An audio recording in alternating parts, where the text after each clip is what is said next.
بسم اللہ الرحمن الرحیم، السلام علیکم۔ پروگرام نیوز بیٹ کے ساتھ میں ہوں آپ کا میزبان سید فواز زیدی۔ شو کی مستقل میزبان پارس جہانزیب چھٹیوں پر ہیں، اس لیے شو کی میزبانی میرے ذمہ ہے۔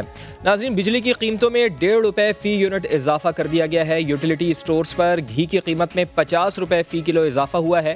مہنگائی کی ہفتہ وار شرح میں بھی 2% اضافہ ہوا ہے۔ اس کے ساتھ ساتھ پیٹرول کی قیمتوں میں ₹5 فی لیٹر اضافے کی سفارش کی گئی ہے۔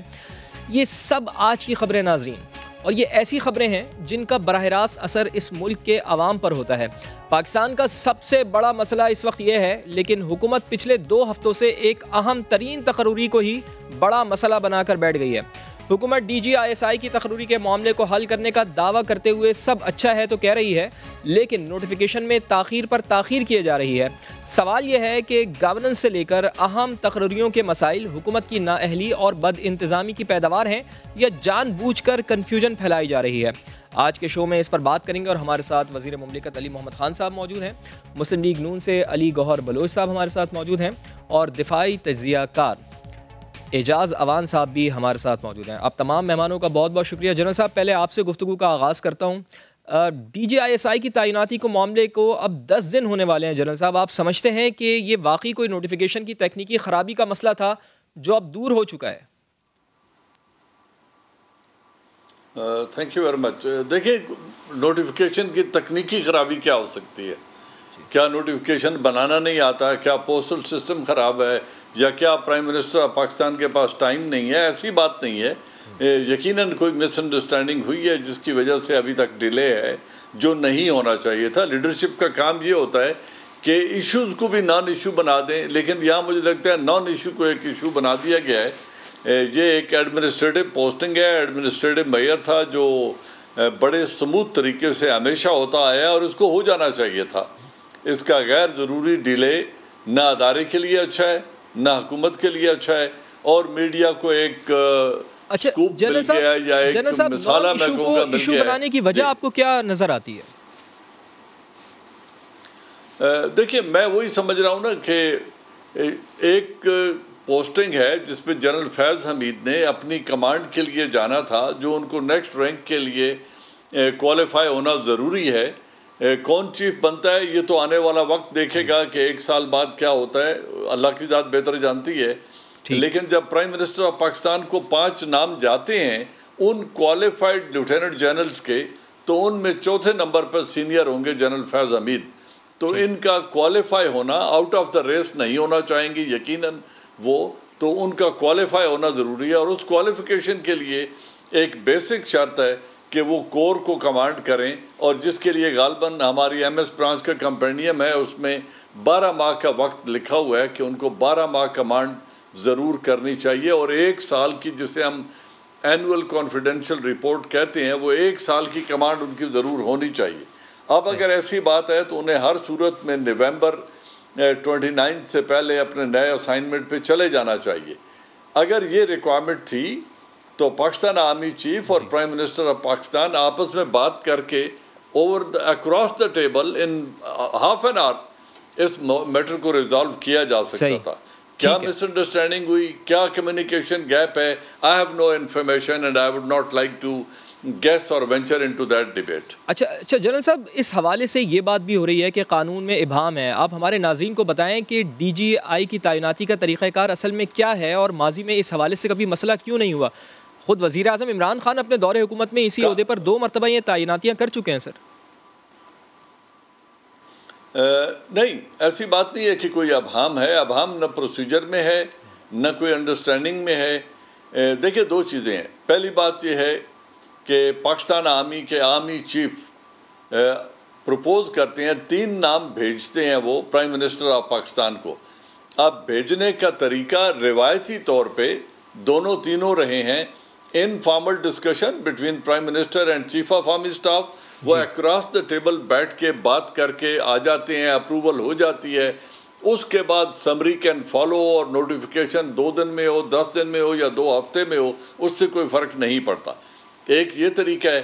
ایک ہے کہ اس کو فارملی نوٹیفیکیشن موو کیا جائے، ایک سمری موو ہو، اور وہ through ministry of defence minister کے پاس جائے اور پھر پرائم منسٹر آف پاکستان کو پٹ اپ ہو۔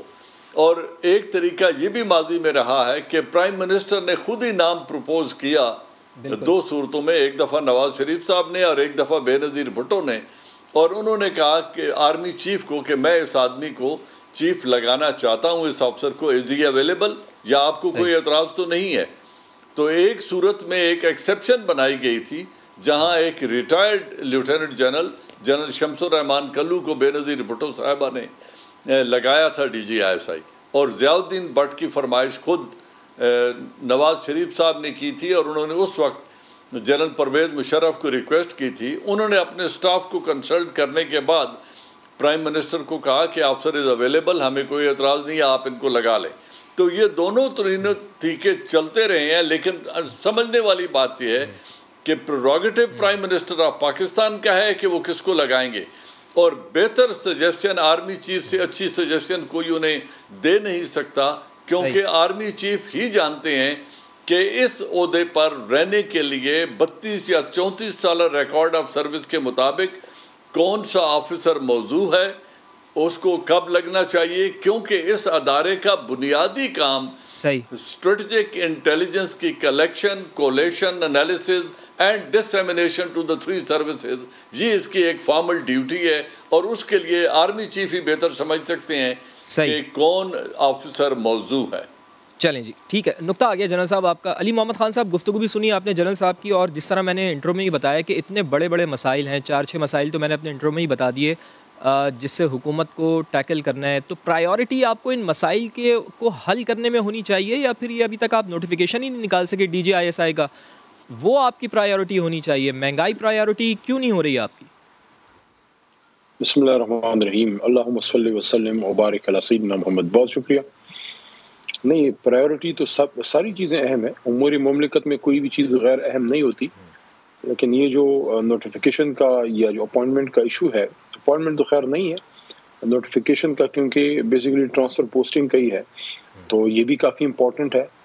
ساتھ ساتھ مہنگائی کا آپ نے جو بات کی ہے، میں آپ کے کامنٹ سے تو ایگری نہیں کرتا کہ حکومت کا اس پہ فوکس نہیں ہے.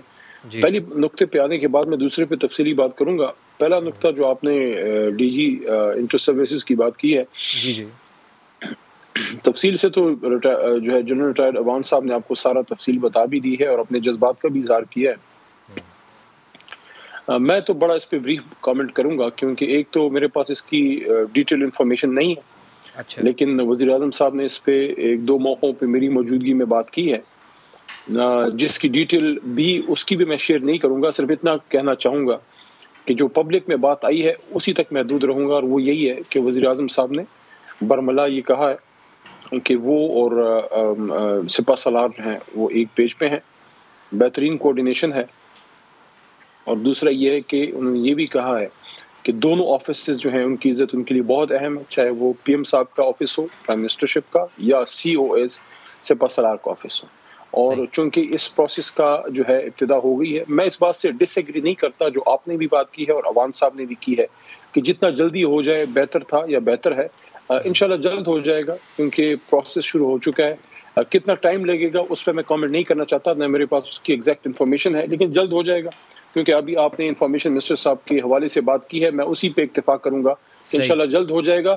اور ہم سب کے لیے یہ اہم اس لیے ہے کہ ہماری پوری عوام پاک فوج سے اور ہمارے حساس ادارے سے محبت بھی کرتی ہے، ان پہ فخر بھی کرتی ہے. اور same goes with the government, کیونکہ گورنمنٹ جو ہے، ہماری حکومت جو ہے، اس نے ہمیشہ ہائیسٹ اسپرٹ اور ہائیسٹ ریگارڈز میں رکھا ہے. تو میں یہ سمجھتا ہوں کہ انشاءاللہ یہ مسئلہ بخیر و خوبی حل ہو جائے گا اور انشاءاللہ بہتر ہوگا. جہاں تک مہنگائی کا تعلق ہے، ظاہر پروگرام آپ کا ابھی چل رہا ہے، میں مہنگائی کے اوپر بات کروں گا جب بھی. جی علی محمد خان صاحب، مہنگائی کے اوپر آؤں گا، لیکن آپ چونکہ پارلیمانی امور کے وزیر بھی ہیں، کل پارلیمانی پارٹی کی میٹنگ میں بھی تھے، کیا تکنیکی مسئلہ تھا جس کی طرف وزیر اعظم نے اشارہ کیا تھا؟ عوام جاننا چاہتے ہیں اس چیز کو. دیکھیں، اس میں بھی میں جو بات انفارمیشن منسٹر صاحب نے پبلک کی ہے، جو پبلک نالج میں ہے، اس پہ بات کروں گا. اتنا میں آپ کو بتا دوں کہ وہ جو پارلیمنٹری پارٹی کا کل اجلاس تھا، کیونکہ کل قومی اسمبلی کا بھی تھا، آج بھی ہوا، تو زیادہ تو اس میں فوکس افغانستان ایشو تھا. ریجنل سیکیورٹی جو افغانستان کے حوالے سے ایک چیلنجنگ صورتحال ہے، خاص کر جو ابھی آگے کی آنے والی ہے، کہ اس میں اس بات کے امکانات ہیں کہ اگر باہر سے امداد نہ ہو افغانستان میں اور ہیلپ نہ کی جائے تو وہاں ایک ہیومینیٹیرین کرائسس ہو سکتا ہے، اس پہ بات کی. لیکن اس سے پہلے بہت ہی تھوڑے سے ٹائم میں، کوئی 2-3 منٹ میں وزیر اعظم صاحب نے تمام ممبران کو اعتماد میں لیا کہ کوئی فکر و پریشانی کی بات نہیں ہے، اور وہ اور سپہ سالار جو ہیں وہ اس پہ ایک پیج پہ ہیں، کوئی مسئلہ نہیں ہے، جلدی حل ہو جائے گا. تو اس کے بعد انہوں نے بات کی. اس ایشو پہ ڈیبیٹ نہیں کی. ڈیبیٹ ہم نے جو اور ایشوز ہیں افغانستان اور اس کے ساتھ ساتھ لیجسلیشن، قومی اسمبلی میں کچھ امپورٹنٹ لیجسلیشنز آنی ہیں، اس پہ بات ہوئی. اور اس کے ساتھ ساتھ ایک بڑی امپورٹنٹ چیز بھی انہوں نے بتائی جو سب کو ویسے پتہ ہے کہ جو اپنا حضور نبی کریم صلی اللہ علیہ وسلم کے حوالے سے جو انہوں نے اتھارٹی بنائی ہے، رحمۃ اللہ عالمین اتھارٹی، اور ساتھ ساتھ یہ جو ابھی کوئی 10 دن ہفتہ جو منایا جا رہا ہے جو 12 ربیع الاول تک انشاءاللہ چلے گا، اس حوالے سے بھی بات ہوئی. اس میں کچھ امپورٹنٹ فنکشنز بھی آنے والے ہیں 1-2-3 دنوں میں. جی ٹھیک ہے. اچھا یہ بھی بتائیں کہ علی محمد خان صاحب، جب اتنا ڈیلے ہو رہا ہے اس معاملے کو لے کر، تو پھر اپوزیشن آپ کے اوپر تنقید بھی کر رہی ہے. مریم نواز صاحبہ نے بھی براہ راست الزام لگایا ہے عمران خان اہم قومی معاملات جادو ٹونے یا حساب کتاب اور ذائچوں کے ذریعے کر رہے ہیں. یہ الزام پھر کیوں لگا رہی ہیں وہ آپ کے اوپر؟ دیکھیں، جو ذمہ دار سیاسی لیڈران ہیں، اپوزیشن لیڈرشپ ہے، تو ادھر سے تو ایسی کوئی میرے خیال میں بات نہیں آئی، کیونکہ وہ معاملات کی نزاکت کو سمجھتے ہیں کہ جہاں نیشنل سیکیورٹی کی یا حساس ادارے کی، ہمارے انٹر سروسز کی بات ہو یا پاک فوج کی یا پاکستان کی سلامتی کی، وہاں پہ سیاست نہیں کی جاتی. لیکن بدقسمتی سے مریم صاحبہ جو ہیں وہ چونکہ اس طرح سے میں سمجھتا ہوں پتہ نہیں کیا ان کی سوچ ہے کہ جو انہوں نے ایک بڑا ہی اپنے معیار سے کم لیول پہ جا کے بات کی ہے. ایک خاتون ہونے کے ناطے تو ان کو ویسے بھی نہیں کرنی چاہیے تھی، اور ان کے بارے میں جب سب سمجھتے جن کے بارے میں بات کی ہے وہ خاتون اول گھر کی گھریلو خاتون ہے، باپردہ خاتون ہے، سیاست سے بھی دور ہے، پبلک لائف میں بھی نہیں ہے. تو اگر کوئی شخص پبلک لائف میں نہیں ہے، آپ اس طرح ان کی ذات کو کیسے ٹارگٹ کر سکتے ہیں؟ اور اس طرح کی معیوب باتیں، اخلاق سے گری ہوئی باتیں، کیا کوئی دینداری کرنا، کیا پردہ جو ہے پریکٹس کرنا، کیا شریعت کے مطابق زندگی گزارنا، اس کا بھی اب اس ملک میں مذاق اڑایا جائے گا. میں سمجھتا ہوں اس سے دور رہیں، اس روایت کو دوبارہ زندہ نہ کریں جو 90s میں مسلم لیگ نون نے پیپلز پارٹی کی جو ہے کی تھی اپنا بینظیر صاحبہ اور نصرت بھٹو صاحبہ کے بارے میں. بلکہ میں تو یہاں اپریشیٹ کروں گا بینظیر صاحبہ کو، فوت ہو چکی ہیں نہیں ہے، لیکن جب ان کے دور میں مریم بی بی کے بارے میں کوئی بات غلط ہوئی تھی تو انہوں نے اس ممبر کو باقاعدہ اپنی جماعت سے نکالا تھا. تو میں سمجھتا ہوں خاتون ہونے کے ناطے کوئی ایک سیاسی لیڈرشپ میں، ایک سیاسی قد میں کوئی اضافہ نہیں کیا. مریم بی بی نے اس طرح کی گری ہوئی جو ہے وہ اخلاق سے باتیں کر کے ایک ایسی خاتون کے بارے میں جو سیاست میں ہی نہیں ہے. چلیں جی، آپ کا نقطہ آ گیا جی. ڈائریکٹ سوال ہے علی گور بلوچ صاحب. علی محمد خان صاحب براہ راست الزام لگا رہے ہیں، وہ کہہ رہے ہیں کہ پارٹی میں جو آپ کی پارٹی میں جو ذمہ دار لوگ ہیں وہ صحیح بات کرتے ہیں، اور مریم نواز نے بہت ہی زیادہ غیر ذمہ دارانہ بیان دیا ہے. ڈائریکٹ سوال آپ سے سر. بسم اللہ الرحمن الرحیم. دیکھیں، وہ علی محمد صاحب ہمارے کولیگ ہیں، اور جب ان کے پاس کوئی اور لاجک نہیں تھا تو پھر انہوں نے یہی دیا. پہلی بات تو یہ ہے کہ مریم نواز صاحبہ نے خاتون اول کا نام نہیں لیا، اور انہوں نے جس پیرائے میں بات کی ہے اس کی وہی وضاحت کر سکتی ہیں اور وہی بہتر سمجھتی ہیں. لیکن کچھ ایسی حقیقتیں ہیں کہ جن کو ہم جھٹلا نہیں سکتے. سب سے پہلے تو آئی ایس آئی کے چیف کے بارے میں بات ہو رہی تھی کہ ان کی جو ٹرانسفر اور پوسٹنگ کا مسئلہ ہے، اور ٹیکنیکلی تو جو مطلب ہے کہ وہ اس پر اعجاز صاحب نے بھی کافی ڈیٹیل روشنی ڈالی ہے. لیکن خاص طور پر میں آپ کی توجہ دلاؤں گا کہ جس وقت آرمی چیف کی توسیع کا مسئلہ آیا تھا تو اس وقت بھی اس حکومت کی نالائکی اور غیر سنجیدگی آپ کے سامنے آئی تھی، اور پھر سپریم کورٹ آف پاکستان کو سمجھانا پڑا. اور آپ کو پتہ ہے کہ ایک لیٹر تک پوری حکومت کو اور حکومت کے تمام مشیران جو صبح شام لائن میں کھڑے ہو کر ہردہ سرائی کرتے ہیں مختلف اداروں کے بارے میں، اور وہ یہ سمجھتے ہیں کہ ان کی کوئی اکاؤنٹیبلٹی کرنے والا ادارہ ہے ہی نہیں پاکستان میں، اور کسی حد تک وہ صحیح سمجھتے ہیں چونکہ ان کو چھوٹ ہی اتنی دی گئی ہے اور ان کی لگامیں اتنی ڈھیلی کی گئی ہیں. تو آپ کو پتہ ہے کہ وہ بھی ایک پورے ملک میں ایک مطلب ہے کہ ایک ایشو بھی بنا اور ایک مذاق بھی بنا، اور ایک مطلب ہے نان ایشو کو اس وقت بھی ایک ایشو بنایا گیا تھا. دوسری گزارش یہ ہے کہ یہ کوئی نئی بات نہیں ہے. اسی لیے تو پھر آپ لوگوں نے ساروں نے مل کے ووٹ بھی تو دے دیا تھا نا ان کو ایکسٹینشن کے اوپر ان کی. دیکھیں ہم نے جس وقت میاں نواز شریف صاحب پرائم منسٹر تھے اس وقت بھی اختیار پرائم منسٹر کے پاس تھا، اور جو اس وقت کے آرمی چیف تھے جب ان کی ایکسٹینشن کی بات ہوئی تھی تو اس وقت جو بھی مطلب ہے کہ ان کا جب ٹینیور کمپلیٹ ہوا تو پھر ظاہر ہے انہوں نے تو کسی کو ایکسٹینشن نہیں دی تھی، اور جو بھی آرمی کا جو پروسیجر ہے جو ہماری سیکورٹی فورسز کا ہے اس میں جس کی بھی سینیورٹی بنتی تھی وہ مطلب ہے کہ وہ نیکسٹ آرمی چیف جس میں باجوہ صاحب آ گئے تھے. تو مقصد یہ ہے بات کرنے کا، تو یہ اختیار بھی اسی طرح سے جس پر کہ ایک ججمنٹ دی سپریم کورٹ آف پاکستان نے، ہم نے تو پرائم منسٹر کو وہی اختیار دیا جو میاں نواز شریف صاحب کے پاس تھا. اب فیصلہ تو انہوں نے کرنا تھا کہ انہوں نے کسی کو ایکسٹینشن دینی ہے یا نہیں دینی. عمران خان نیازی نے بہتر سمجھا کہ باجوہ صاحب کو ایکسٹینشن دینی ہے تو انہوں نے دے دی. ہم نے تو پارلیمنٹ سے اختیار اس لیے دیا کہ سپریم کورٹ کی رولنگ آ گئی تھی کہ اس پر اسمبلی لیجسلیشن کرے.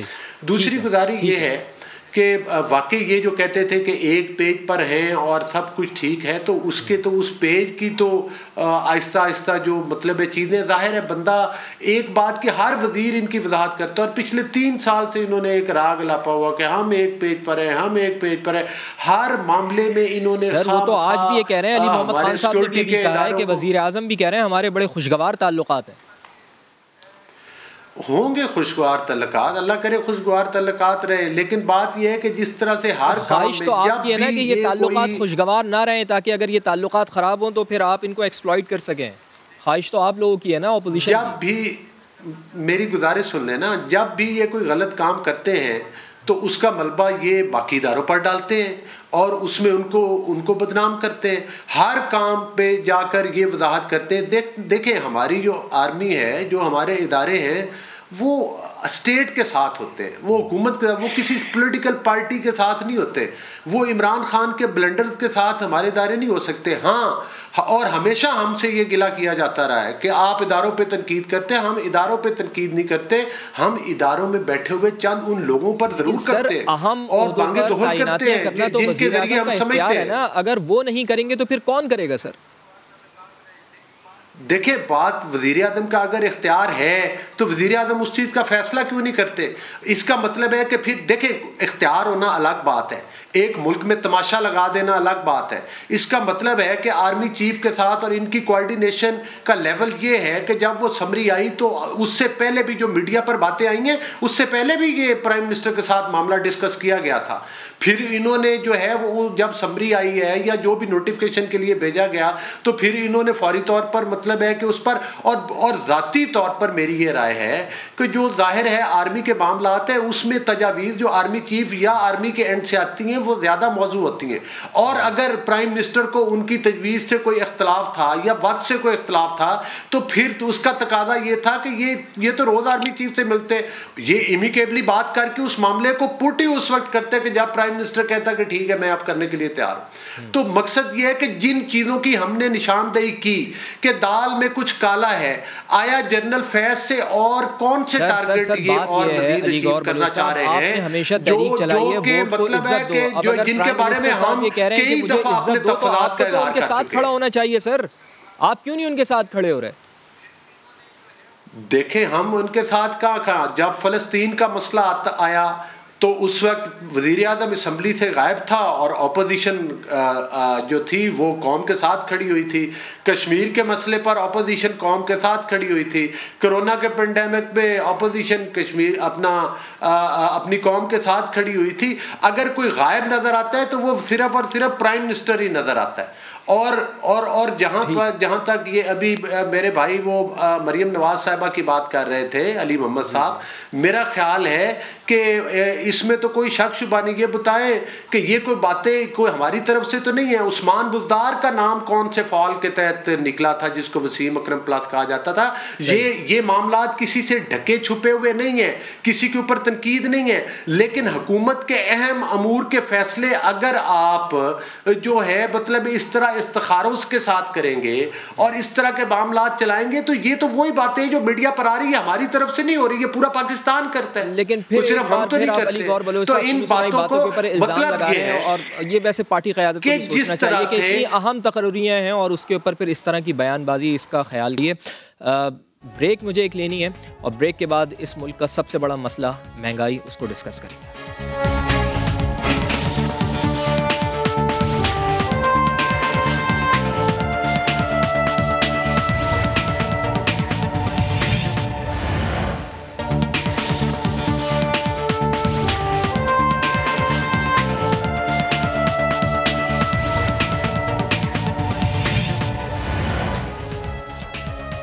پروگرام میں ایک بار پھر خوش آمدید۔ مہنگائی دن بدن بڑھتی جا رہی ہے اور ایسے میں حکومت یہ دلیل پیش کرتی ہے کہ ہم نے احساس پروگرام بھی عام آدمی کے لیے شروع کیا ہے، تو سوال یہ پیدا ہوتا ہے کہ احساس پروگرام تو آپ نے ایک غریب کے لیے شروع کر دیا، لیکن ایک مڈل کلاس طبقہ جس کی لو انکم ہے وہ کیسے احساس پروگرام سینٹر سے مستفید ہو پائے گا، وہ کیسے وہاں پر جائے گا؟ تو جنرل صاحب، سوال یہ ہے کہ معیشت اور مہنگائی کی صورتحال آپ کے سامنے ہے، حکومت کہتی ہے کہ یہ عالمی قیمتوں کی وجہ سے ہے یا پچھلے حکمرانوں کی کرپشن کی وجہ سے ہے۔ حقیقت یہ ہے کہ عام آدمی کا گزارا ناممکن ہوتا جا رہا ہے۔ آپ سمجھتے ہیں کہ عام آدمی یہ دلیل بائے کر رہا ہے؟ دیکھیے، پاکستان میں یقیناً مہنگائی بہت زیادہ ہوئی ہے اور اس کی وجوہات درجنوں ہیں، ایک یا دو نہیں ہیں۔ پہلی بات یہ ہے جن کا آپ نے آئل پرائسز کا کوٹ کیا، تو میں کل پڑھ رہا تھا کہ کروڈ آئل کی پرائس مزید رائز ہوگی اور 100 بیرل پر ڈالر تک جائے گی۔ اگر یہ اس طرح جائے گی تو یہ اضافہ کیا، اس کے بعد پھر بھی اضافہ شاید حکومت کو کرنا پڑے گا، کیونکہ ہم 75% آئل امپورٹ کرتے ہیں اپنی ملکی ضروریات کے لیے۔ باقی مہنگائی تو دنیا ساری میں تمام ممالک میں، امیر ہوں یا غریب، بشمول امریکہ اور ویسٹ، جو ایڈیبل کی پرائسز ہیں، ایٹیبلز کی اور جو روزمرہ کی اشیاء ہیں، ان کی قیمتوں میں بہت زیادہ اضافہ ہوا ہے، اس میں کوئی دو رائے نہیں ہے۔ لیکن پاکستان کے اندر رہتے ہوئے پاکستان کے یا تو اس طریقے سے اکانومی کی یا اکنامک گروتھ کی طرف دھیان دیا ہوتا یا ہیومن ریسورس ڈیولپمنٹ کی طرف دھیان دیا ہوتا تو شاید کسی حد تک اس کو کامبیٹ کیا جا سکتا تھا۔ اپنی گورننس کو اور مینجمنٹ کو بہتر کرتے۔ ہم نے یہ دیکھا ہے کہ کبھی ہم شوگر ایکسپورٹ کر رہے ہیں اور اسی سال شوگر امپورٹ کر رہے ہیں۔ یہ اس طرح کے جو معیار ہے یا اس طرح کی فور کاسٹنگ یا وہ ریڈنگ نہیں ہونی چاہیے انوائرمنٹ کی۔ آٹے کی اسی طرح ہے، ابھی جو ہم افغانستان میں ایکسپورٹ کر رہے ہیں شاید کچھ دنوں بعد وہی چیزیں ہمیں اپنی ضرورت کے لیے امپورٹ کرنی پڑیں گی۔ تو جو مینجمنٹ کا فقدان ہے اس کو دور کرنا حکومت کا کام ہے۔ سو بہت ساری چیزیں ان کے بس میں ہیں اور شاید کچھ اتنی بڑی چیزیں ہیں جو ان کے بس میں نہ ہوں، تو اپنی مینجمنٹ کو، گورننس کو بہتر کر کے کسی حد تک اس پہ کنٹرول کیا جا سکتا ہے۔ مینجمنٹ اور گورننس آپ بالکل صحیح کہہ رہے ہیں، اور میں آپ کو یاد بھی دلاؤں گا جنرل صاحب کہ army chief general Qamar Javed Bajwa ماضی میں یہ کہتے رہے ہیں کہ معیشت اور قومی سلامتی کا بڑا گہرا تعلق ہے۔ اس وقت ملک کی معیشت جس نہج پر کھڑی ہے، آپ سمجھتے ہیں کہ یہ قومی سلامتی کے لیے بھی خطرہ بن سکتی ہے جنرل صاحب؟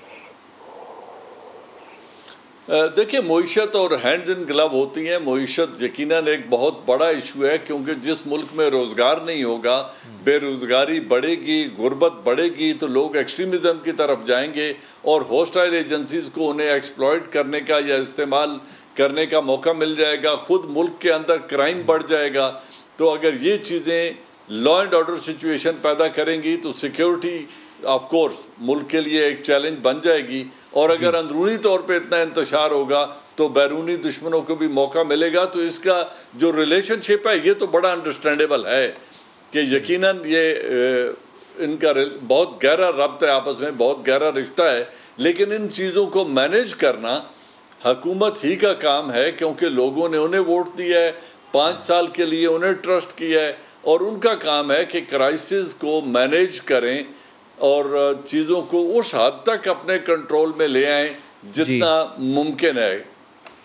اچھا، علی محمد خان صاحب، آپ کو مینڈیٹ دیا ہے عوام نے کہ آپ لوگ مہنگائی کو کنٹرول کریں۔ اس وقت آپ کو میں یاد دلا دوں کہ اسٹاک مارکیٹ مسلسل مندی کا شکار ہے، ڈالر 171 روپے کا ہو چکا ہے، مہنگائی 9 سے 10% ہے اور فوڈ انفلیشن اس سے کہیں زیادہ ہے۔ ایسے میں آپ نے بجلی کی قیمتیں بھی سر بڑھا دی ہیں اور اب پیٹرول کی قیمت بھی بڑھانے والے ہیں۔ کیا حکومت کو عوام کا بالکل احساس نہیں ہے سر؟ نہیں، دیکھیں، میرے خیال میں اگر آپ برا نہ مانیں تو میرے خیال میں آپ کا یہ سوال بنیادی طور پہ فلاڈ ہے، اور وہ کسی بھی سیاسی حکومت سے آپ یہ سوال کریں گے تو وہ فلاڈ ہوگا، چاہے وہ مسلم لیگ نون ہو، ہم ہو یا پیپلز پارٹی۔ کیونکہ جو بھی عوامی حکومت ہوتی ہے، عوام سے جو لوگ ووٹ لے کے آتے ہیں، وہ کبھی بھی عوام کو مشکل میں ڈالنا پسند نہیں کرتے. دو وجوہات پہ، یا تو ان کو عوام سے، ملک سے محبت ہو، یا اگر وہ نہ ہو کم از کم ووٹ کے لیے، کیونکہ ان کو دوبارہ ووٹ لینے کے لیے جانا ہوتا ہے. اس لیے تو یہ ڈیموکریٹک سسٹم پسند کیا جاتا ہے کہ آپ اس میں عوام کے سامنے جواب دے ہوتے ہیں. صحیح. اب یہ آپ مجھ سے ضرور سوال کر سکتے ہیں کہ کتنا آپ نے اس میں کنٹرول لے کیا ہے، یا وہ کون سے عوامل ہیں جس کی وجہ سے مہنگائی کنٹرول نہیں ہو رہی. کیونکہ کوئی پاگل ہی سیاست دان ہوگا جو خود ہی مہنگا کرے گا تاکہ عوام اس سے ناراض ہو، اس کو ووٹ نہ دے. تو یہ تو میں نہیں سمجھتا کوئی بھی افورڈ کر سکتا ہے، کوئی سیاسی جماعت، چاہے ہم ہو چاہے کوئی اور ہو. بڑا مناسب آپ کو بیک گراؤنڈ دیا ہے. میں دوبارہ اپریشیٹ کرنا چاہوں گا جنرل نوان صاحب نے کہ انہوں نے جہاں ہمارے تو نہیں ہوگا، لیکن بجٹ بھی تو پورا کرنا ہے نا، حکومت کے خرچے ہیں، یہ سب چیزیں بھی تو آپ کو پوری کرنی ہے نا. سر اگر میں اپنی بات کروں، حکومت کے کیا خرچے ہیں یار؟ جو ہم نے ایکسٹرا، جو کچھ بھی تھا ایکسٹراویگنس، وہ ہم نے ختم کر دی ہے. لیکن کچھ عوامل ایسے ہیں جو انٹرنیشنل مارکیٹ میں ہیں. فار ایگزامپل آپ کی جو کروڈ آئل کی پرائسز ہیں، خام تیل کی پرائسز اگر دنیا میں بڑھیں گی تو یہاں بھی بڑھیں گی. اس وقت روپی ڈالر پیرٹی میں کہ گرد و نواح میں اس وقت اب بھی جب ہم تیل بیچ رہے ہیں تو ہندوستان وغیرہ کے مقابلے میں، اگر آپ بنگلہ دیش، ہندوستان، سری لنکا، سارا ارد گرد کا دیکھ لیں، ہم سب سے کم، اس سے کم آپ بیچ ہی نہیں سکتے. منیمم اپنا جو ہے پیٹرولیم لیوی منیمم اس میں ٹیکسیشن ہم نے رکھی، اس سے زیادہ آپ کم کر ہی نہیں سکتے. لیکن مجبوری ہے، بڑھ رہا ہے تو آپ کو مجبوراً بڑھانا پڑے گا. نمبر 1. نمبر 2، یہ جو انفلیشن کا ہے، یہ ایک گلوبل فینومینا آیا ہے. پوری دنیا میں اس وقت انفلیشن ہے. اور وہ اب اس میں دو چیزیں ایسی ہیں جس میں آپ ہمارا گریبان پکڑ سکتے ہیں، اور آپ کو پکڑنا چاہیے، اور جس پہ ہم بالکل حاضر ہیں. وہ یہ ہے کہ یہ دیکھا جائے کہ جو انٹرنیشنل پرائس ہے اس پہ تو آپ کا کنٹرول نہیں ہے، لیکن ملک میں آپ کی day to day governance, magistracy کے نظام کے ذریعے، یا پرائس فکسیشن کی جو میکینزم کی پرائس کمیٹیز ہوتی ہیں، یا آپ کے ایڈمنسٹریٹو میجرز، اس میں کتنی گنجائش ہے. تو میں یہی آپ کے سوال سے پہلے اس کو ایڈمٹ کرتا ہوں کہ اس میں بہتری کی گنجائش موجود ہے کہ جو پرائس فکسیشن کمیٹیز ہوتی ہیں، جو میجسٹریسی، ڈسٹرکٹ میجسٹریسی اور تحصیل میجسٹریسی کے ذریعے جو آپ پرائس کنٹرول کرتے ہیں، اس میں سمجھتا ہوں مزید بہتری ہمیں لانی ہوگی. کا بھی کوئی ایشو ہے؟ کم از کم جی آئی ایم ایف کا بھی کوئی ایشو ہے، اس کے اوپر بھی آپ کو دیکھنا ہے. دیکھیں اگر آپ ان کے پروگرام میں ہیں تو دیکھیں ہم نے ان کے ساتھ جتنا نیگوشیٹ کر سکتے تھے، شوکت صاحب ان چیزوں کو بہت بہتر سمجھتے ہیں، انہوں نے بڑا اچھا مینج بھی کیا ہے کہ جو ان کی جو ڈیمانڈ تھی کہ آپ پیٹرول پرائسز کے ذریعے، بجلی کے ذریعے آپ بیلنس لے کے آئیں اور کور اپ کریں. ان کا خیال یہ تھا، شوکت صاحب کا، کہ نہیں، ہم نے بزنس ایکٹیویٹی کے ذریعے جنریشن کرنی ہے. تو وہ ایک ڈفرینس آف اوپینین آپ اس کو کہہ سکتے ہیں کہ ہوگا. لیکن بہرحال چونکہ آپ آئی ایم ایف کے پروگرام میں ہیں، اور ابھی آپ آئی ایم ایف کے پروگرام سے ہم نکلے نہیں ہیں، تو کچھ نہ کچھ تو آپ نے ان لائنز پہ جانا ہے جو ان کی طرف سے ہوگی. لیکن ہم اپنے قومی مفاد میں فیصلے کرتے ہیں. ظاہر ڈکٹیشن تو آپ نہیں لیتے، لیکن ایک پروگرام میں جب آپ ہوتے ہیں تو آپ کہیں نہ کہیں آپ ایک فور کارنرز کے اندر رہتے ہوئے اپنا معیشت جو ہے وہ چلاتے ہیں. یہاں ایک نقطہ آخری، ایک کوسچن مارک ضرور ہے، وہ میاں صاحب کی گورنمنٹ سے، یا علی گور صاحب کی جماعت جنہوں نے حکومت کی مسلم لیگ نون سے، وہ یہی تھا کہ بڑا ہمارے یہ دوست کلیم کرتے تھے کہ انہوں نے معیشت مضبوط کی ہے. لیکن یہ کیسی مضبوط معیشت تھی کہ ہم اگر جتنے بھی خدا نخواستہ اگر یہ کہتے ہیں کہ نااہل ہیں، جو بھی ہیں یہ لوگ بات کرتے ہیں، لیکن 1 مہینے سے کم کا 5 سال میاں صاحب کی حکومت رہی نون کی، 4 سال ان کی، 1 سال خان صاحب کی، 1 مہینے سے کم کا فورن ایکسچینج ریزرو چھوڑ کے گئے تھے. تو یہ ایک ایسی جگہ سے ہم نے سٹارٹ کیا تھا جس کو سنبھلنے میں وقت لگا ہے. ابھی دیکھیں شروع میں معیشت کا سوال اٹھتا تھا، وہ میکرو انڈیکیٹرز بہتری کی طرف گئے، آپ کا فورن ایکسچینج ریزرو، ساری چیزیں، اس پہ ٹائم نہیں لیتا کیونکہ آپ نے اوروں کو ٹائم دینا ہے. اب انفلیشن کا ایشو آیا ہے، معیشت کا جو ایشو تھا وہ کنٹرول ہوا ہے، لیکن عوام جو ہے وہ میکرو انڈیکیٹرز کی بجائے مائکرو پہ فوکس کرتے ہیں، کیونکہ ان کو اپنے day to day running of اپنا ہوم، ان کے جو بجٹ ہیں اس کو دیکھنا ہے. دال روٹی کی علی صاحب، ابھی آپ نے شوکت ترین صاحب کا ذکر کیا، وزیر خزانہ کی حیثیت سے وہ اب ان کو آپ سینیٹر منتخب کرائیں گے یا پھر وہ مشیر خزانہ کی حیثیت سے کام کریں گے؟ کوشش تو ہوگی، بہتر تو یہی ہوگا کہ وہ جو کوشش ہے کہ اسی پہ چلا جائے، اور وہ اگر سینیٹر بن کے انشاءاللہ آتے ہیں تو ظاہر ہے ایک فیڈرل منسٹر کے طور پہ ہوں گے، کیونکہ آئینی ذمہ داری ہے اور اسی کے مطابق ہم نے جانا ہے. تو پہلے تو ہم کوشش وہی کریں گے, ادروائز ان کی خدمات رہیں گی, اور فی الحال تو خیر وہ ہیں صحیح, اور کوشش ہم کریں گے کہ ان کو سینیٹر اگر وہ منتخب ہو کے آتے ہیں تو وہ ایک مسئلہ جو ہے اس کا ایک حل نکل آئے گا. منتخب ہوں گے یا پنجاب سے منتخب ہوں گے, کہاں سے ہوں گے وہ؟ دیکھیے اس پہ میں اسپیکولیٹ نہیں کرنا چاہوں گا, نہ میری عادت ہے, میرے پاس اس پہ ابھی انفارمیشن نہیں ہے, کیونکہ موسٹ پروبیبلی شاید پنجاب سے ہوتا, لیکن اب دیکھتے ہیں اس پہ ابھی وقت آنے پہ زیادہ معلومات ہوں گی, کیونکہ ابھی تھوڑا سا ارلی ہے میرے خیال میں. صحیح ہے, آپ کہہ رہے ہیں کہ اٹس ٹو ارلی. علی گور بلوچ صاحب, آج وفاقی وزیر حماد اظہر نے یہ کہا ہے کہ مہنگی بجلی نون لیگ کی وجہ سے ہے. آپ کی جانب سے جو معاہدے کیے گئے تھے, مہنگی بجلی کے معاہدے اور ضرورت سے زائد بجلی جس کی کیپیسٹی پیمنٹ موجودہ حکومت کو کرنی پڑ رہی ہے, اس لیے بجلی مہنگی کرنے کے علاوہ کوئی آپشن ہمارے پاس نہیں ہے. اگر آپ کے پاس کوئی آپشن ہے تو حکومت کو بتا دیں تاکہ عوام کو کم از کم بجلی سستی مل سکے. سر ایک تو میری گزارش ہے کہ جتنا میرے باقی ساتھیوں کو آپ نے ٹائم دیا ہے تو پلیز میرا موقف لینے کے لیے بھی کچھ مناسب ٹائم دیں. پہلا بھی سیگمنٹ آپ نے مجھے کم ٹائم دیا. گزارش یہ ہے کہ جس وقت 2013 کے الیکشن تھے اور ملک میں 20 گھنٹے کی لوڈ شیڈنگ ہوتی تھی, تو اس وقت پاکستان کے 2 کرائسس بہت بڑے تھے. ایک انرجی کرائسس تھا اور دوسرا دہشت گردی کا تھا. الحمدللہ اللہ کے فضل و کرم سے میاں صاحب کی گورنمنٹ بنی, پنجاب میں بھی بنی, مرکز میں بھی بنی, اور ان دونوں ایشوز کے اوپر جو کہ جن کو کہ تقریباً ناممکن سمجھا جاتا تھا, اور جو 6-7 مہینے گرمیوں کے ہوتے تھے, آپ کو پتہ ہے کہ عوام سڑکوں پر ہوتے تھے اور روز کہیں نہ کہیں پروٹیسٹ ہو رہے ہوتے تھے. اور آپ کو پتہ ہے کہ انرجی کرائسس کا بھی بڑے ریکارڈ ٹائم میں خاتمہ کیا گیا, اور ساتھ ہی ساتھ ضرب عضب کی جو شروع ہوا سلسلہ, تو آپ کو پتہ ہے خاص طور پر کراچی کو ٹارگٹ کیا جاتا تھا. وہاں کا لا اینڈ آرڈر کی جو صورتحال تھی, ٹارگٹ کلنگ تھی, دہشت گردی تھی, اس کا بھی الحمدللہ تقریباً 95% خاتمہ ہوا, اور آج تک وہ تسلسل آگے جاری ہے, اور دہشت گردی کے حوالے سے کافی بہتریاں آئی ہیں.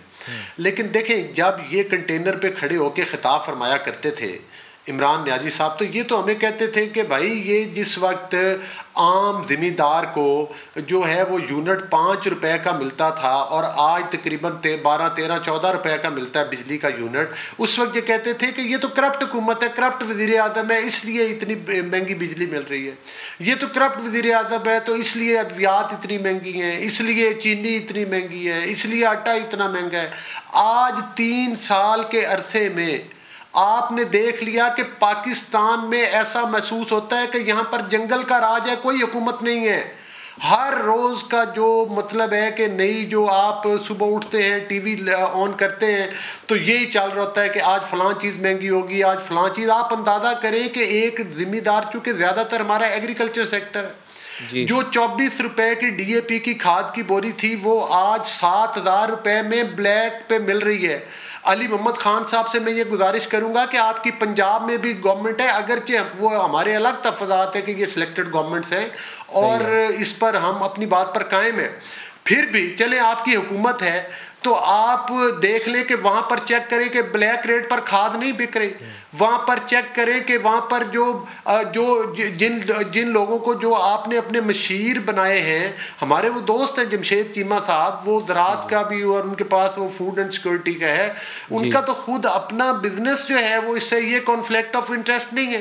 ادویات پیسٹیسائڈ جو ہیں وہ مہنگی مل رہی ہیں. آپ اندازہ کریں کہ اس وقت جو ہمارے ملک میں گھی اور آٹے اور کتنے بڑے بڑے کرپشن کے سکینڈل. دیکھیں سر, بات بڑی سمپل ہے, اگر حکومت بیٹھ کر کرپشن کرے گی, حکومت کے ٹائم میں اگر آٹے کے سکینڈل آئیں گے, چینی کے سکینڈل آئیں گے, ادویات کے سکینڈل آئیں گے, بی آر ٹی کے سکینڈل آئیں گے, اور ان کے اوپر کوئی ان کی رسپانسبلٹی فکس نہیں ہوگی, ان کی کوئی اکاؤنٹیبلٹی نہیں ہوگی, صرف اس وجہ سے کہ, اور جب نیب کا چیئرمین یہ بیان دے کہ بھائی اگر میں تو حکومت کے 2 بندے بھی پکڑوں گا تو ان کی حکومت گر جائے گی, تو اس لیے پھر اس کا مطلب ہے کہ آپ نے کھلی چھٹی دی ہے. آپ ان کی کابینہ کی فرنٹ لین دیکھ لیں. یہ علی محمد صاحب اعداد و شمار بتانا چاہ رہا ہوں, میں اعداد و شمار بتانا چاہ رہا ہوں. میرا سوال لے لیں کہ پیٹرول کی بات آپ کرتے ہیں, آپ کو بھی معلوم ہے کہ پاکستان میں پیٹرول اور پام آئل دونوں درآمد ہوتا ہے. میں تھوڑے سے فگرز ہیں وہ آپ کو بتا دیتا ہوں کہ 2018 میں عالمی منڈی میں تیل کی قیمت $40 فی بیرل تھی جو اب $80 فی بیرل ہے. 2018 میں پام آئل کی قیمت $500 تھی جو اب $1200 ہو چکی ہے. آپ کس معیار کے تحت موجودہ قیمتوں کا مقابلہ اپنے دور حکومت سے کر سکتے ہیں سر؟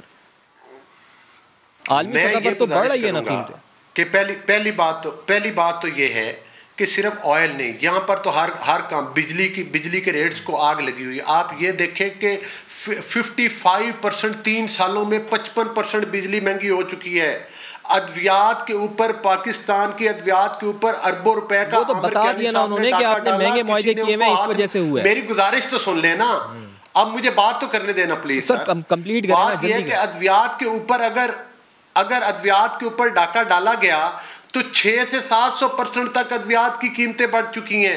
ہاسپٹل میں چلے جائیں، جو چھوٹے چھوٹے غریب بندہ بیچارہ ٹیسٹ کرواتا تھا، ایکس رے کا ٹیسٹ کرواتا تھا، سی ٹی اسکین کا کرواتا تھا، دیگر چیزیں تھی، وہ تمام چیزیں عوام سے چھین لی گئی ہیں.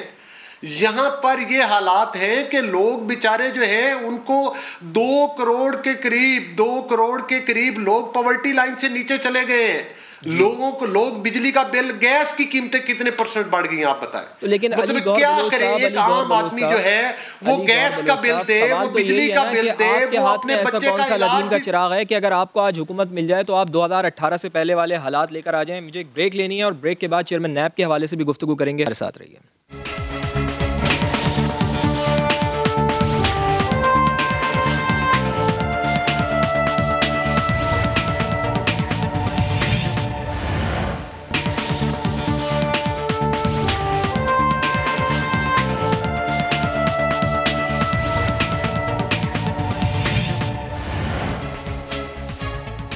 پروگرام کا آخری سیگمنٹ ہے. کل بڑی اہم ملاقاتیں ہوئی ہیں مریم نواز کی اور میاں شہباز شریف کی، تو میں نے سوچا کہ اس کے اوپر گفتگو کر لی جائے. جنرل صاحب، آپ کے علم میں ہے کہ میاں شہباز شریف اور مریم نواز نے امریکی ناظم الامور سے کل ملاقاتیں کی ہیں الگ. آپ کے خیال میں کیا اس ملاقات کی کوئی اہمیت ہے یا یہ ایک معمول کی ملاقات ہے جو سفارتکار اپنی تعیناتی والے ممالک کے سیاستدانوں سے کرتے رہتے ہیں؟ سر، کوئی خاص تھا اس ملاقات میں؟ جی میں ملاقات کا تو مجھے نہیں پتا انہوں نے کیوں کی، لیکن میں اتنا ضرور جانتا ہوں کہ ہمارا ملک ایک ایسا راجواڑہ ہے جہاں تمام ایمبیسڈرز تمام ممالک کے بلا روک ٹوک جہاں چاہیں جا سکتے ہیں، جس سے چاہے ملاقات کر سکتے ہیں. اور ہمارے سیاستدان بڑی پارٹیوں کے، میں نے خود دیکھا ہے انہیں جاتے ہوئے. یہ 2 ہولی شرائنز ہیں یہاں پہ، ایک برٹش ایمبیسی ہے اور ایک امریکن. اپنے تمام تر دکھڑے اور ڈرٹی لینن دھونے کے لیے وہاں جاتے ہیں، اکثریت ان کی اور بڑی پارٹیوں کے. یہ وہاں جا کر دکھڑے دھوتے ہیں، یہ سمجھتے ہیں ان کے تمام دکھوں کا حل امریکہ اور برطانیہ کے پاس ہے. کبھی بھی انہوں نے انڈیجنس حل تلاش کرنے کی کوشش نہیں کی، اور وہ بھی بڑے مزے سے کبھی ہمارے ریلیجس پارٹیوں کے لیڈر سے ملتے ہیں، کبھی رولنگ ایلیٹ سے ملتے ہیں، اور اپوزیشن سے تو ان کے وہ شیر و شکر ہی رہتے ہیں، ان تمام بڑے ممالک کے ایمبیسڈرز اور کونسلرز. تو اس پر کوئی جو ملک کا قانون ہے اس کے مطابق میں سمجھتا ہوں اتنا فری فار آل نہیں ہونا چاہیے کہ وہ ہماری اپوزیشن یہاں جہاں ہر وقت تنقید ہو رہی ہے، جہاں ہر وقت حکومتوں کو گرانے کے منصوبے بن رہے ہیں، ان کا ماضی دیکھے بغیر ہر ایک جا کر جس سے دل چاہتا ہے ملتا ہے اور جس طریقے کی ان پٹس چاہتا ہے وہ لے آتا ہے. اور وکی لیکس کا جو ڈرامہ سامنے آیا تھا اس وقت آپ نے دیکھا کہ بڑی پارٹی کے لیڈران نے وہاں جا کے کیا کچھ کہا جس سے بعد میں وہ منہ چراتے رہے. تو میں اور تو کچھ نہیں سمجھتا کہ ان کی ملاقات کیوں ہوئی، لیکن یہ رویہ درست نہیں ہے اور اس پر پاکستان کی گورنمنٹ کو اپنے ملکی قوانین کے مطابق اس پر عمل درآمد کرانا چاہیے. ٹھیک ہے. علی محمد خان صاحب، کیا یہ غیر اہم ملاقات تھی یا نون لیگ یہ تاثر دینا چاہتی ہے کہ موجودہ امریکی انتظامیہ سے آپ کے تعلقات اچھے نہیں ہیں تو وہ نون لیگ کی طرف دیکھ رہے ہیں؟ دیکھیں، اگر ان کی یہ سوچ ہے تو یہ تو پھر بہت قابل افسوس ہے کہ یہ اس کا پھر مطلب یہ ہے کہ ان کے خیال میں پھر سینٹر آف گریویٹی پاکستان کی عوام نہیں بلکہ کوئی امریکہ بہادر ہے. اور ان تناظر میں جب وزیر اعظم پاکستان پہلی ایبسلیوٹلی ناٹ کہہ چکے ہیں، یہ اس وقت جو افغانستان میں امن کی طرف پیش قدمی جاری ہے اور اللہ کے کرم سے وہاں سول وار نہیں ہوئی، تو اگر خدا نخواستہ ہم یہاں اجازت دے دیتے اڈوں کی، تو اگر یہاں سے کچھ فلائی کرتا وہاں جاتا تو وہاں سے پھول تو نہیں آنے تھے افغانستان سے. تو یہ اگر پہلی بار ایک بہت بڑی پالیسی شفٹ ہوئی ہے اور بہت بڑے دل گردے کا مظاہرہ کیا ہے وزیر اعظم پاکستان نے، اور میں سمجھتا ہوں یہ ایکسپیکٹیشن تھی پاکستان کی عوام سے، عمران خان صاحب سے. کہ وہ ایک نڈر لیڈر، بہادر لیڈر کی طرح اپنا ایک کردار ادا کریں گے. ہمیشہ ہم چاہتے تھے کہ ہماری دھرتی کسی بھی ہمسائے کے خلاف، چاہے وہ کوئی بھی ہو، کوئی یوز نہ ہو. اب یہاں پہ یہ ان کا اس طرح سے ملنا ٹھیک ہے، میں اس پہ یہ نہیں کہتا کہ نہیں ملنا چاہیے، وہ ملے ہیں. لیکن اس میں ایک چیز بڑی امپورٹنٹ ہے، وہ یہ ہے کیوں ملے ہیں، اس کی ڈیٹیل ضرور آنی چاہیے. کہ اگر تو آپ نے وہاں ایک سیاسی لیڈرشپ سے ملنا ہے، دو طرفہ معاملات پہ آپ نے کوئی پازیٹیو بات کرنی ہے، پھر تو ٹھیک ہے. لیکن I think the Pakistanis have the right to know کہ وہ کون سی چیزیں تھیں جو وہاں ڈسکس ہوئی، کیونکہ ہمارا ماضی امریکہ کے حوالے سے کچھ زیادہ شاندار نہیں رہا. ہمیشہ ایک لیول آف لیوریج لینے کی کوشش کی گئی ہے کہ یہاں جیسے کوئی حالات بگڑتے ہیں، کوئی امریکہ یاترا کرنے وہاں پہنچ جاتا ہے. سر علی محمد خان صاحب، بڑا اہم نقطہ ہے آپ کا کہ واقعی پاکستانیوں کو جاتا ہے، جی پاکستانیوں کو معلوم ہونا چاہیے کہ یہ ملاقاتیں کیوں ہو رہی ہیں. تو علی گور بلوچ صاحب بتائیے ڈیٹیلز آنی چاہیے، ڈیٹیلز آنی چاہیے اس ملاقات کی. علی گور بلوچ صاحب کیا ڈسکس ہوا؟ صحیح، کیا ڈسکس ہوا سر؟ دیکھیں، گزارش یہ ہے کہ بڑی تعجب والی بات ہے کہ آج سے پہلے مطلب ہے کہ جب ہم حکومت میں تھے اس وقت بھی تمام پولیٹیکل پارٹیز کے لوگ جو تھے وہ مطلب ان کے پاس ایمبیسیڈر تمام ملکوں کے آتے بھی تھے اور وہ بھی جا کر وزٹ کرتے تھے. ہاں، اعجاز صاحب کی جو باتیں ہیں سر انہوں نے ملنے پہ اعتراض نہیں کیا، انہوں نے کہا ڈیٹیل بتائیں کیا بات ہوئی اس میں. اعتراض اعجاز صاحب نے جو بات کی ہے کہ مطلب ہے کہ یہ تمام پارٹیز جاتی ہیں، ملتی ہیں، یہ ہوتا ہے وہ ہوتا ہے اور اس کا کوئی طریقہ کار، ہاں طریقہ کار کا بیٹھ کر وہ بھی اسمبلی کے اندر کوئی اس پر بھی لیجسلیشن سیاستدانوں کی ملاقاتیں ہوتی ہیں. محمد خان صاحب آپ کا بھی بہت شکریہ، علی گور بلوچ صاحب آپ کا بہت شکریہ، جنرل اعجاز امان صاحب آپ کا بہت شکریہ. اپنے میزبان فواز زیدی کو کل تک کے لیے اجازت دیجیے. اللہ نے